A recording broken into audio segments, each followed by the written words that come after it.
بسم اللہ الرحمن الرحیم۔ السلام علیکم۔ میرا نام اقرا ہے اور میری عمر 16 سال ہے۔ میں کراچی میں رہائش پذیر ہوں۔ میری امی کی وفات میرے بچپن میں ہی ہو چکی تھی اور گھر میں بھی کوئی ایسا نہیں تھا جس سے میں اپنی دل کی بات کہہ سکوں۔ اسی لیے ابا نے کچھ سال پہلے ایک بوڑھی اماں کو میری مدد اور میرا خیال رکھنے کے لیے نوکری پر رکھ لیا تھا۔ اب وہ ہمیشہ میرے ساتھ ہی رہتی تھی۔ مجھے جو بھی ضرورت کا سامان چاہیے ہوتا وہ ابا سے پیسے لے کر مجھے منگوا دیتی تھی۔ وہ خود ایک غریب گھرانے سے تعلق رکھتی تھی جن کے اپنے بیٹوں نے اپنی بیویوں کی باتوں میں آ کر ان کو گھر سے نکال باہر کیا تھا کہ اب تم ہم پر بوجھ ہو، سو اپنا کماؤ اور اپنا کھاؤ۔ کیونکہ میرے ابا خدا ترس تھے تو ایک وہ ان کو بھیک مانگنے کی بجائے کام مانگتے ہوئے نظر آئی تھی تو وہ ان کو لے کر گھر آ گئے۔ مجھے بھی ماں کے پیار کے ساتھ ساتھ اور بھی ایسی ضروریات کا سامنا کرنا پڑتا تھا جن کا اب ابا کو تو نہ میں بتا سکتی تھی اور شاید ابا کو بھی احساس ہو چکا تھا، اس لیے وقت رہتے وہ اماں بھی کو گھر میں لا کر مجھے ان کے حوالے کر دیا تھا۔ اب میری ساری ذمہ داری ان کے ذمہ تھی۔ مجھے بھی اب ان سے انسیت سی ہو گئی تھی۔ ان کے بغیر دل نہ لگتا تھا، لیکن میں زیادہ دیر خوش نہ رہ سکی جب میری زندگی میں وہ لمحہ آیا تھا جب آئے دن میرے رشتے آنے لگے تھے اور ابا بھی اب اپنی ذمہ داری سے سبکدوش ہونا چاہتے تھے۔ اسی لیے وہ اب ان سب میں دلچسپی لینے لگے تھے۔ ابا مجھ پر اپنی جان چھڑکتے تھے اور میری ہی وجہ سے انہوں نے دوسری شادی بھی نہیں کی تھی۔ بس مجھ میں اور کام میں ہر وقت خود کو الجھائے رکھتے تھے۔ وہ جانتے تھے کہ ان کو بیوی تو محبت کرنے والی مل سکتی ہے، لیکن میرے لیے ایک ماں نہیں مل سکتی۔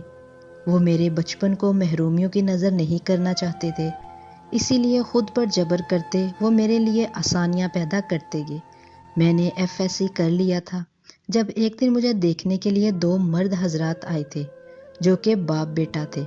میں سلام کرتے کمرے میں چلی گئی تو ابا بھی ان سے معذرت کرتے میرے پیچھے کمرے میں آئے اور آتے ہی میرے ہاتھ پکڑ کر بولے، بیٹی میں نے بہت سوچ سمجھ کر تمہارے لیے ایک فیصلہ لیا ہے۔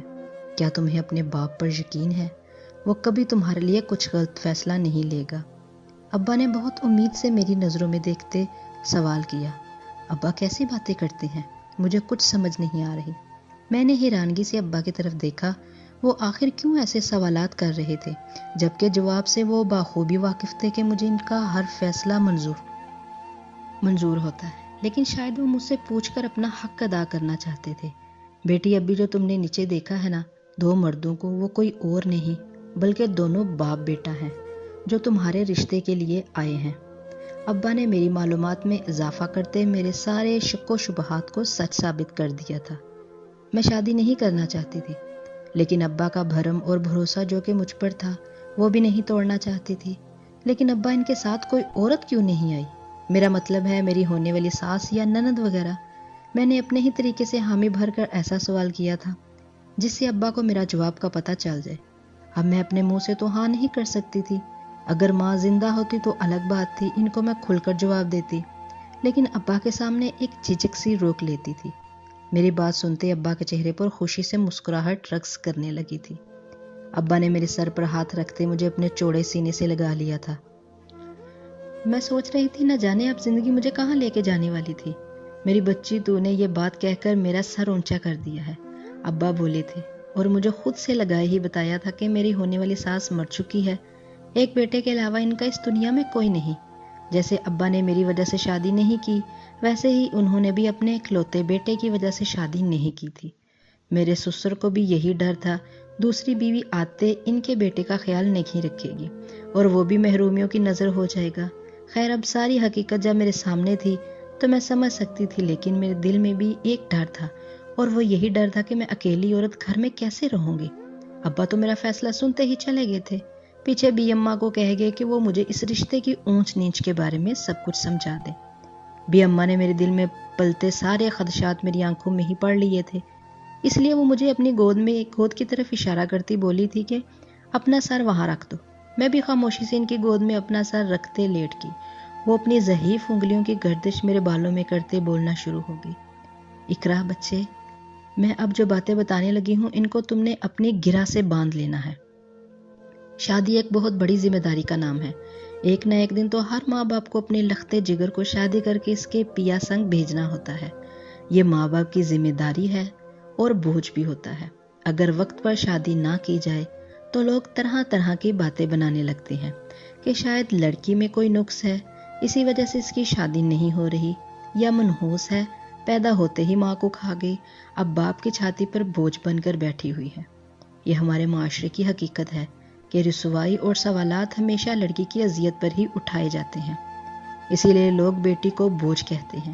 شادی کے بعد ساری چیزوں کا خیال رکھنا پڑتا ہے، ذرا ذرا سی بات پر منہ بنانے والی بیویاں اپنے شوہر کے دل سے اتر جاتی ہیں۔ اگر اپنی ایک منوانی ہے تو شوہر کی دو ماننی پڑیں گی، اور سب سے خاص بات، شوہر کے ماں باپ بھائی بہن کو اگر تم نے اپنے ماں باپ اور بھائی بہن سمجھ لیا تو تمہارے گھر میں کبھی جھگڑے نہیں ہوں گے۔ اور تم تو جانتی ہو میاں بیوی میں اختلافات کروانا شیطان کا پسندیدہ مشغلہ ہے۔ میرا تمہیں یہ سب باتیں بتانے کا مقصد یہی ہے کہ تم یہ سب غلطیاں نہ کرو اور احتیاط کرو ان سب چیزوں سے۔ تمہیں زیادہ محنت نہیں کرنی پڑے گی، تم نے سب سے زیادہ خیال انہی دو لوگوں کا رکھنا ہے جو کہ اتنا مشکل نہیں، کیونکہ نہ ساس ہے اور نہ ہی ننند، بس شوہر سسر ہوں گے۔ اب تم نے سب سے زیادہ خیال انہی دو لوگوں کا رکھنا ہے جو کہ اتنا مشکل کام نہیں، کیونکہ سسر کو اگر وقت پر کھانا مل جائے تو وہ ویسے ہی خوش ہو جائے گا، اور رہی بات شوہر کی تو اس کی اطاعت کرنا تم پر فرض ہے۔ اب تمہارے باپ کی عزت تمہارے ہاتھ ہے، تمہیں ہی نبھانا ہوگا، ورنہ لوگوں کو موقع مل جائے گا باتیں بتانے کا کہ گھر بس شوہر اور سسر تھے، پھر بھی گھر نہ بسا پائی۔ لڑکی بھی اماں کی ساری باتوں سے اکتفا کرتی تھی، ان کی ساری باتیں صحیح تھی، اور اب مجھے ان سب باتوں کا خیال رکھنا تھا۔ انہوں نے مجھے اس رشتے کی ساری باریکیاں بتا دی تھی تاکہ بھول سے بھی مجھ سے غلطی نہ ہو۔ میں نے بھی خود کو اب قسمت کے حوالے کر دیا تھا اور سوچ لیا تھا کہ میں ایک خوشحال زندگی گزار دوں گی۔ یہی باتیں سوچتے ہوئے میں نیند کی وادیوں میں گم ہو گئی تھی، اس بات سے انجان کے جو مجھے آسان لگ رہا تھا وہی سب سے مشکل اور اذیت ناک ہونے والا تھا۔ میرے لیے میرا حال وہ ہونے والا تھا کہ میں پیاس سے ناڈال ہو جاتی اور سامنے سمندر ہونے کے باوجود پانی کی ایک بوند نہ میسر آتی۔ اسی طرح سب سچ معلوم ہوا کے باوجود میں کسی کو نہیں بتا سکتی، میرے ہونٹوں پر قفل لگ چکے تھے۔ یہ نیا رشتہ میرے لیے خوشیاں نہیں بلکہ بہت سارے راز، امتحان اور ذہنی تکالیف لے کر آنے والا تھا۔ اپنے مستقبل سے انجان میں میٹھی نیند کے مزے لے رہی تھی۔ پھر ان کے کہے کے مطابق سب کام ان کے شایان شان ہوئے تھے۔ جو بھی دیکھتا میری قسمت پر رقص کرتا کہ میں بہت خوش قسمت ہوں جو خوبصورت شوہر کے ساتھ ساتھ امیر اور بغیر ساس نند کے گھرانے میں بیاہی جا رہی ہوں۔ ہر آنکھ رشک کر رہی تھی۔ اسی کے ساتھ میں بھی اپنے ننھے سے دل میں ہزاروں خواب لیے شادی کے بعد شہزیب کے ساتھ ان کے گھر آ گئی تھی۔ گھر میں کوئی عورت تو موجود نہیں تھی، اس لیے محلے کی ہی ایک خالہ نے مجھے کمرے میں بٹھا کر چلی گئی اور جاتے جاتے بھی کہہ گئی تھی کہ صبر سے کام لینا۔ دن بھر کی تھکی ہوئی ان کی بات سن کر حیران ہو گئی، لیکن پھر اسے اپنے ذہن سے جھٹکتے اپنے شوہر کا انتظار کرنے لگی جو کہ تھوڑی دیر بعد کمرے میں آ گئے تھے۔ میرے دل کی دھڑکن میرے کانوں میں گونجنے لگی تھی، ہتھیلیاں الگ پسینے میں نہائی ہوئی تھی، کپکپاتے جسم میں بہت مشکل سے بیڈ پر بیٹھی ہوئی تھی۔ یوں لگ رہا تھا تھوڑی دیر بعد روح قبض ہو جائے گی۔ سب نے اپنی باتوں سے ڈرایا ہی اتنا تھا، مجھ میں ہمت نہ بچی تھی۔ السلام علیکم کرتے وہ میرے پاس ہی آ کر بیٹھ گیا اور بولا، میں جانتا ہوں تمہارے لیے سب نیا ہے، لیکن میں انہی پوری کوشش کروں گا کہ تمہیں خوش رکھ سکوں اور بنا بولے ہر ضرورت پوری کروں، لیکن اس کے بدلے میں بس ایک ہی درخواست کروں گا کہ میرے والد کو بھی بالکل اپنے ابا کی طرح سمجھنا۔ وہ اکیلے ہیں، اس لیے میں نے جلدی شادی کا فیصلہ کیا تھا اور اب میں اسے نبھانا چاہتا ہوں۔ کیا تم اس سے میرا ساتھ دو گی؟ شوہر نے میرے پاس بیٹھتے میرے ملائم ہاتھ کو اپنے ہاتھ میں لیتے مجھ سے پوچھا تھا۔ وعلیکم السلام، میں پوری کوشش کروں گی کہ آپ کو شکایت کا موقع نہ دوں، میں نے بہت گھبراتے ہوئے جواب دیا تھا۔ اس کے بعد سے میرے شوہر نے اپنا کہا ثابت کر دکھایا تھا۔ بلا شبہ وہ محبت کرنے والے شوہر ثابت ہوئے تھے اور اپنے کہے کے مطابق بھی شوہر کے کام پر جانے کے بعد انہیں سسر کا خیال رکھتی، لیکن میں انجان تھی کہ مجھ پر کیا قیامت ٹوٹنے والی ہے۔ اب میرے سسر بہت عجیب حرکتیں کرتے تھے، مجھے یوں لگتا تھا جیسے وہ مجھے گھورتے رہتے ہیں، لیکن جب میں ان کی طرف دیکھتی تو سسر کام میں مصروف نظر آتے یا اپنے حقے سے چھیڑ چھاڑ کرتے نظر آتے۔ میرے سسر کو حقے پینے کی عادت تھی اور میں ان کی اس عادت سے تھوڑا پریشان رہتی تھی کیونکہ مجھ سے حقے کی بدبو برداشت نہیں ہوتی تھی، لیکن میں جانتی تھی کہ شادی کے بعد بہت سی چیزیں برداشت کرنی پڑتی ہیں اور میں اس بات کو اپنے شوہر کے سامنے نکال کر ان کی نظر میں بری بن کر نہیں رہنا چاہتی تھی، اس لیے سب برداشت کرتی رہی اور سہتی رہی۔ لوگ کے صحیح کہتے ہیں کہ شادی کے بعد بیٹیوں میں برداشت آ جاتی ہے، جیسے شادی سے پہلے وہ چھوٹی چھوٹی چیزوں کے لیے فرمائشیں اور شور کرتی ہیں، شادی کے بعد بڑی سے بڑی چیز بھی برداشت کرنے کی عادی ہو جاتی ہیں۔ مجھ میں بھی اب یہ خاصیت آ گئی تھی، میں سسر کو کچھ نہ کہتی اور خاموش رہتی، شوہر کے آنے پر بھی خوشی سے ان کے آگے پیچھے گھومتی رہتی، لیکن اب میں ذہنی طور پر مختلف سوچوں کا شکار رہتی تھی۔ آخر لڑکی تھی، مرد کی نظروں کو کیسے نہ پہچانتی؟ میں خود سے ہی سب بہت کچھ سوچنے پر مجبور ہو گئی تھی۔ جب ایک دن کوئی سخت قدم اٹھانے لگی تو مجھے بی اماں کی نصیحت یاد آ گئی۔ وہ کہتی تھی بغیر کسی بھی بات کو جانے یا پرکھے کبھی کوئی انتہائی قدم مت اٹھانا، ورنہ نقصان ہی تمہارا ہوگا، اور میرے ساتھ بھی یہی ہوا تھا۔ میں انجانے میں غلطی کرنے والی تھی، لیکن ان کی نصیحت نے بچا لیا۔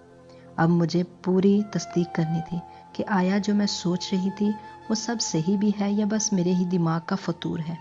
اسی لیے اب میں اکثر سسر پر نظر رکھنے لگی تھی، یا جب بھی ان کے پاس جاتی چور نظروں سے انہیں دیکھتی رہتی، اور ایسا کر کے شاید میں نے اپنے ہی پیر پر کلہاڑی ماری تھی، کیونکہ اب تو سسر میرا ذرا نہ لحاظ کرتے اور میرے دیکھنے یا گھرنے کے باوجود مجھے دیکھتے رہتے اور مسکراتے رہتے، اور یہ سب میری ایک غلطی کی وجہ سے ہو گیا تھا، کیونکہ میں جو انہیں چھپ چھپ کر دیکھتی تھی اسے شاید وہ غلط سمجھ بیٹھے تھے۔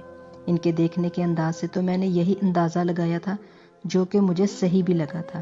ایک روز تو حد ہی ہو گئی، میرے شوہر کے کام پر جانے کے بعد سسر اپنے کسی دوست کو اپنے ساتھ گھر لے آئے۔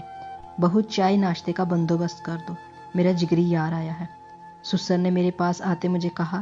میں بے ہاستہ 2 قدم دور ہو چکی تھی، لیکن ابا جی کام والی عائشہ باجی ہے نا، وہ بنا کر لے آئیں گی، میں ان کو کہہ دیتی ہوں۔ مجھے شکل سے ہی وہ انسان صحیح نہیں لگا تھا، اس لیے اپنی جان بچانی چاہی، لیکن شاید میری قسمت ہی خراب تھی۔ بہو عائشہ تو آج چھٹی پر ہے، اس کی ماں بیمار تھی تو وہ میرے پاس آئی تھی چھٹی مانگنے، اس لیے میں نے اسے چھٹی دے دی، سسر نے بیچارگی سے کہا تھا، جبکہ میں خوب جانتی تھی یہ سب سسر کا بہانہ ہے، اور اس نے جان بوجھ کر کام والی کو چھٹی دے دی تھی، کیونکہ ان کا دوست جو آنے والا تھا، جتنا میں ان کی نظروں سے بچنے کی کوشش کر رہی تھی اتنا ہی مجھے اس کے پاس رکھتے تھے۔ میں خوف میں مبتلا ہو چکی تھی۔ اس وقت گھر کے اندر میں اکیلی سسر اور ان کے دوست کے ساتھ موجود تھی۔ مجھے بے خواستہ ان دونوں مردوں سے خوف آیا تھا اور میں اپنی عزت کی فکر ہونے لگی تھی۔ میں نے ڈرتے ڈرتے ان کے لیے چائے ناشتے کا بندوبست کیا تھا، کیونکہ سسر دوبارہ آواز لگانے کے بجائے خود باورچی خانے میں بھی آ چکے تھے۔ میں نے جلدی سے ٹرے سجائی اور ٹرے گھسیٹ کر لان والی سائڈ پر لے گئی، جہاں وہ دونوں بڑے آرام سے باتیں کر رہے تھے، باتوں کے دوران بار بار حقے کا سٹا لگا رہے تھے۔ میں نے ٹرالی وہاں ان کے پاس چھوڑی اور بھاگ کر اندر آ گئی، لیکن میرے کانوں میں سسر کے دوست کی آواز پڑی۔ وہ کہہ رہا تھا بہو تو بالکل ہیرا پسند کی ہے۔ میری ساری سوچیں صحیح ثابت ہو رہی تھی، اور اب میں سمجھ گئی تھی کہ میرے سسر کی نظر مجھ پر خراب تھی۔ وہ ضرور میرے بارے میں غلط خیال تصور کرتے تھے، لیکن میں کیا کر سکتی تھی؟ اس بات کا کس کو بتا سکتی تھی؟ ابا کو بتانے سے رہی، شوہر کو بتاتے ڈر لگ رہا تھا، کہیں وہ یہ نہ سمجھ لے کہ باپ کو بیٹے سے الگ کرنے کے لیے میں ان پر تہمت لگا رہی ہوں، اور مجھ میں ہی یہ نہ ہو کہ وہ مجھے ہی فارغ کر دے۔ شوہر جتنے بھی اچھے ہی صحیح، لیکن اپنے باپ کے خلاف ایک بات سن کر کون میرا یقین کرے گا؟ وہ بھی اس باپ کے لیے جس نے اپنی خاطر اب تک شادی نہ کی تھی۔ انہیں سب سوچوں کے رہتے میں نے کسی سے بھی اس بات کا ذکر نہ کیا، اور شاید اسی وجہ سے میرے سسر کی بھی ہمت بڑھتی گئی، کیونکہ اب وہ دن بدن اس سے بھی زیادہ مشکوک حرکتیں کرنے لگے تھے۔ اور روح تو تب لرزی تھی جب ایک روز میں اپنے کمرے کے باتھ روم میں بیٹھی کپڑے دھو رہی تھی، سسر جلدی سے اندر آئے تھے اور تھوڑی دیر مجھے دیکھنے کے بعد میری طرف بڑھتے گئے۔ میں چونکہ ان کی طرف پیٹ تھی اور میں کپڑے دھونے میں مصروف تھی، تو کب وہ آئے کچھ خبر نہ ہوئی۔ انہوں نے آتے ہی باتھ روم کا دروازہ بند کر دیا اور خود میرے پاس آ کر کہا، بہو تم اٹھو میرے اور اپنے شوہر کے کپڑے دھو لو، میں تمہارے کپڑے دھو دیتا ہوں۔ سسر کی بات سنتے تو میں پانی پانی ہو گئی۔ مجھے سمجھ نہ آیا کہ میں ان کو کیا کہوں۔ نہیں ابا جی، آپ یہاں کیا کر رہی ہیں؟ آپ باہر جا کر بیٹھے، میں بس آدھے گھنٹے میں یہ کام ختم کر لوں گی، مجھے کسی کی مدد کی نہیں ضرورت۔ میں اتنا کام کر لوں گی۔ میں نے سسر کو ٹالنا چاہا لیکن وہ تو کسی طور پر نہیں رہے اور نہ میری بات مان رہے تھے۔ بہو میں نے کہا نا کپڑے دھوتا ہوں میں، تم ایک سائڈ پر ہو جاؤ ورنہ اچھا نہیں ہوگا۔ اب تو سسر باقاعدگی سے مجھے دھمکی دینے لگے تو مجھے بھی غصہ آ گیا اور میں بول پڑی، آپ کو شرم نہیں آتی؟ یوں جوان بہو کے پیچھے باتھ روم میں آ گئی ہیں، اب اس کے کپڑے دھونے ہی پر ضد لگا کر بیٹھ گئی ہیں۔ اگر آپ کی اپنی کوئی بیٹی ہوتی تو کیا تب بھی آپ یہی کرتے؟ میں نے غصے میں ان کو کہہ تو دیا تھا لیکن اب ڈر بھی رہی تھی، میں اس وقت ان کے ساتھ اکیلی تھی، اگر کوئی بھی ہمیں یوں دیکھ لیتا تو غلط ہی سمجھتا، لیکن اس بات کا اندازہ تھوڑی دیر بعد ہوا تھا۔ اب میں ڈر رہی تھی کہ کیا کروں جب سسر نے میری طرف بڑا فون اٹھایا تھا اور اس میں سے کچھ چلا کر میرے سامنے کیا، جسے دیکھتے میرے رونگٹے کھڑے ہو گئے تھے۔ میں نے بغیر کوئی بھی مزید بات کہے سسر کو اپنے کپڑے نکال کر دیے تھے جنہیں وہ دل جمی سے دھو رہے تھے، گویا اس سے ان کو کوئی نیکیاں ملنے والی ہیں اور کوئی بہت اچھا کام کر رہے ہیں۔ اب کپڑے دھو لیے، میں آپ کے بعد اگر دھو لوں گی، میں نے ڈرتے ہوئے کہا تھا۔ مجھے لگ رہا تھا اب وہ مجھے ہونے والے روک لیں گے اور کہیں گے میرے سامنے ہی بیٹھ کر کپڑے دھو لو۔ اگر ایسا کہتے تو میں بڑی مصیبت میں پھنس جاتی، لیکن جان میں جان تھا بھائی۔ جب تھوڑی دیر میری طرف دیکھنے کے بعد انہوں نے مجھے جانے کی اجازت دے دی۔ میں گدھے کے سر سے سینگ کی طرح غائب ہو گئی تھی۔ جب انہوں نے میرے کپڑے دھو لیے تو میں نے سسر اور شوہر کے کپڑے دھو کر کھانا بناتے ہی اپنے کمرے میں پناہ لی تھی۔ اب مجھے سسر سے خوف آنے لگا تھا۔ وہ ہر وقت اپنی ہی عزت کا ہونے ہی سسرال میں ہونے والے سسر کی وجہ سے دھڑکا رہتا تھا۔ اب وہ کوئی حرکت کریں گے اور میں کسی کو بھی منہ دکھانے کے قابل نہیں رہوں گی، لیکن ایسا کچھ بھی نہیں ہوا تھا۔ اب مجھے لگ رہا تھا شاید وہ مجھ سے خوف زدہ کرنا چاہتے ہوں، یا شاید ان کا کوئی اور مقصد ہوگا جس کی تکمیل کے لیے وہ یہ سب کر رہے تھے۔ اب مجھے ان کا یہ راز جاننا تھا، آخر کیا وجہ ہے ان کی اس عجیب و غریب حرکتوں کے پیچھے۔ اب ایک اور عجیب حرکت میرے ساتھ ہونے لگی تھی۔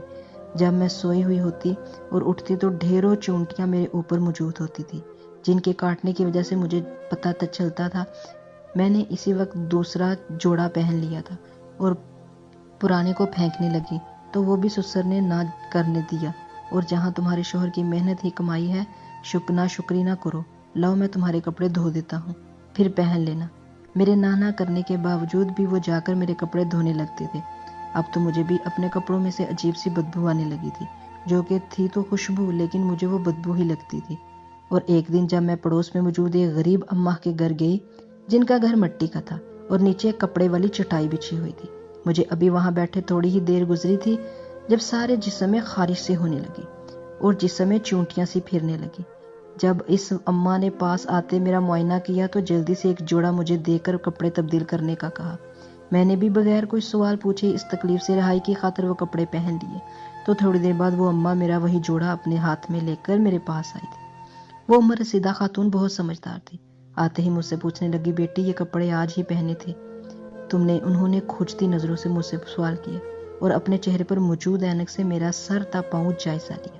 جی اماں جی، آج ہی پہنے تھے صبح۔ کیوں، کیا ہوا ہے، کوئی مسئلہ؟ میں نے حیرانگی اور پریشانی کی ملی جلی کیفیت سے ان سے پوچھا۔ پریشانی کی بات تو نہیں، لیکن تم یہ بتاؤ کہ آج ان کپڑوں پر کوئی چیز گری تھی، کچھ میٹھا، جوس، چائے وغیرہ؟ انہوں نے ایک اور سوال پوچھا۔ میں الجھن میں دوبارہ ان سے کہا تھا، نہیں اماں جی، صبح ایسا کچھ نہیں گرا، ورنہ آج کچھ میٹھا بنایا ہے۔ یہ جوڑا تو صاف دھلا ہوا پہنا ہے میں نے، اور سیدھا آپ کے پاس چلی آئی ہوں۔ میری بات سنتے اس اماں نے تھوڑی دیر مجھے جانچتی نظروں سے گھورا تھا، گویا تصدیق کرنا چاہتی ہوں کہ میں سچ کہہ رہی ہوں یا جھوٹ بول رہی ہوں۔ اس کے بعد وہ بولی تھی، بیٹا تمہارے کپڑوں کو دیکھنے کے بعد تو یہی لگ رہا ہے کہ ان پر میٹھا پانی گرایا گیا ہے۔ یہ کپڑا کڑوا ہوا بالکل نہیں ہے، جس کا مطلب ہے یا تو کم مقدار میں میٹھا استعمال ہوا ہے یا پھر ان کپڑوں کو میٹھے پانی میں دھویا گیا ہے، جس کی وجہ سے ان پر چونٹیاں آ گئی ہیں۔ میرا گھر مٹی کا بنا ہوا ہے تو یہاں زیادہ چونٹیاں ہوتی ہیں، کیا گھر میں بھی کوئی ایسی جگہ ہے؟ وہ مجھ سے دریافت کرنے لگی تو میں نے کہا، نہیں، گھر میں کوئی ایسی جگہ نہیں ہے، لیکن میں نہیں جانتی تھی کہ ایسا کیوں ہو رہا ہے۔ شوہر کام پر جاتے ہوئے کپڑے میں ہی دھوتی ہوں، شاید مجھ سے ہی کوئی غلطی ہوئی ہوگی، میں آئندہ سے خیال رکھوں گی۔ اب مجھے اپنی اجازت دے، آپ کی بیٹی کا یہ جوڑا میں بھجوا دوں گی۔ میں نے مسکراتے ہوئے بات سمیٹی تھی تاکہ ان کو شک نہ ہو، اور ان سے الوداع لیتے جلدی سے گھر آ گئی تھی۔ اس کا مطلب تھا میرے سسر ہی میرے کپڑوں کے ساتھ کوئی چھیڑخانی کرتے ہیں۔ اب مجھے خود ہی دیکھنا تھا اور اس بات کا بھی پتہ لگانا تھا آخر وہ کیوں کرتے ہیں ایسا، آخر کیا وجہ ہے یہ سب کرنے کی۔ اگلی بار میں اب انتظار کر رہی تھی کب کپڑے دھونے کا دن آئے اور ذرا پتہ چل سکے میں نے سارا انتظام کر رکھا ہوا تھا۔ میں نے ایک چھوٹا سا کیمرہ منگوا لیا تھا اور اپنے باتھ روم میں ایسی جگہ لگا رکھا تھا جہاں پر سسر کی نظر نہ پڑے۔ پہلے ان کی طرح آج بھی انہوں نے وہاں سب کیا تھا اور میرے کپڑے بھی خود ہی سکھانے لگے تھے اور چلے گئے تھے۔ جاتے میں نے چپکے سے کیمرہ اٹھا لیا اور ان کے سامنے نارمل ہی رویہ رکھا، جیسے میں نے کیمرے میں موجود ویڈیو چلائی میرے سوچنے سمجھنے کی صلاحیت ہی مفلوج ہوگی، کیونکہ میرے سسر روز میرے کپڑے دھوتے، چینی ملائے پانی میں کپڑے نتارتے تھے اور اس کے بعد ایک تیز قسم کی خوشبو لگا کر ادھر ادھر دیکھتے، میرے کپڑے اٹھا کر باہر چلے جاتے۔ مجھے یہ سب تو پتہ چل گیا تھا سسر کیا کرتے ہیں، لیکن وہ سب کیوں کرتے ہیں اس بات کا ابھی بھی ایک راز تھا جس کو جاننا اب بہت ضروری تھا۔ اب تو میرے پاس ثبوت بھی موجود تھا جس کی وجہ سے میں سب سچ جان سکتی تھی۔ میں نے اسی وقت سسر کے کمرے کا رخ کیا جو کہ نماز ادا کر رہے تھے۔ جیسے ہی وہ فارغ ہوئے وہ ویڈیو چلا کر ان کے سامنے کر دی، جسے دیکھتے سسر کا رنگ اڑ گیا اور جلدی سے کیمرہ توڑ دیا۔ آپ کو کیا لگتا ہے آپ نے یہ ثبوت ختم کر دیا؟ نہیں ابا جی، میں نے اس کی ویڈیو سنبھال رکھی ہوئی ہے۔ اب اگر آپ نے مجھے سچ نہ بتایا تو یہ ویڈیو آپ کے بیٹے کو دکھا دوں گی، جس کو دیکھتے یقیناً وہ آپ سے بغیر کوئی سوال کیے سخت قدم اٹھا لیں گے۔